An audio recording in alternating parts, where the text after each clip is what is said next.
నచ్చినా నచ్చకుండా జర నా కోసం అన్న ఈ వీడియో అయితే చూడు 2 వరకు.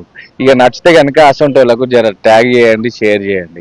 ఎందుకంటే నేను ఒక ప్రైవేట్ స్కూల్లో ప్రైమరీ టీచర్గా పనిచేస్తున్నా. ఇక మా దాంట్లో కొంతమంది తల్లిదండ్రులు ఎట్లుంటారని అంటే వానికి 3 పూటల భోజనం పెడతారో పెట్టరో తెలియదు, కానీ 3 పూటల చెత్త అయితే పెడతారు. ఇక చెత్త అంటే తెలిసిందే కదా మీకు.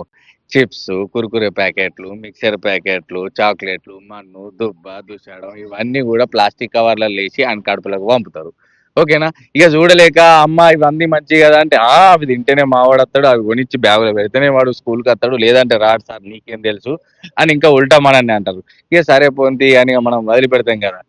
అరే మనకి ఎగ్జామ్స్ ఉన్నాయి వీడు వస్తలేడని ఇక మేము పేరెంట్కి ఫోన్ చేస్తాం కదా.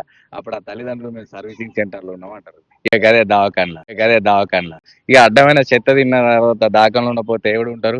ఇక ఏమన్నానంటే ఇటువంటి ఫుడ్ తినిపించద్దు అని అంటే వింటారా? ఇక వాళ్ళు ఏమన్నా అనుకొని ఇక మాకు మంచిగా అనిపించక అమ్మ చెత్త పెట్టకుర్రి మంచిగా బనానాలు లేదంటే ఎగ్స్ ఇటువంటివి పెట్టుర్రు అని అంటే అప్పుడు తల్లిదండ్రులు ఏమంటారు తెలుసా?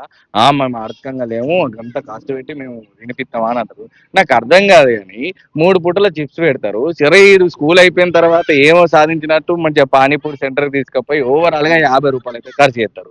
ఇక 50 రూపాయలు 30 రోజులు వేసుకుంటే కనుక 50 ముళ్ళ 1500 మా స్కూల్ ఫీజు అన్న ఉండదు. ఇక జర అర్థం చేసుకోర్రి. సో డజన్ అరటి పండ్లు 60 రూపాయలే, 5 రూపాయలకు ఒక అరటి పండు పడుతుంది. రోజు ఒక అరటి పండు పెట్టుర్రి. ఓకేనా? మీరు బల్కులో తీసుకుంటే ఒక కోడిగుడ్డు మనకు 5 రూపాయలకే వస్తుంది. జర ఇవన్నీ మనసులో పెట్టుకో. ఇదంతా ఓనిరి. ఇక వట్టిగా దొరికే పండ్లను కూడా మనం వాడుకుంటలేము. జామ పండు ఆపిల్ కంటే 4 పోషకాలు ఎక్కువనే ఉంటాయట.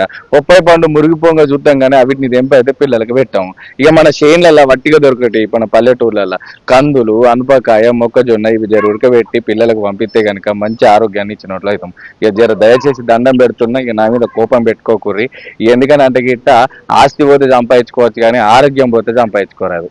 నేను మారుతారని నాకేమో నమ్మకం లేదు, కానీ ఎవరన్నా ఒక్కరన్నా మారకపోతారా అని ఒక చిన్న ఆశతోటి అయితే చేసిన. ఇక నిజం అనిపిస్తే గిట్ట ఒక 4 అయితే షేర్ చేయేది. Thank you.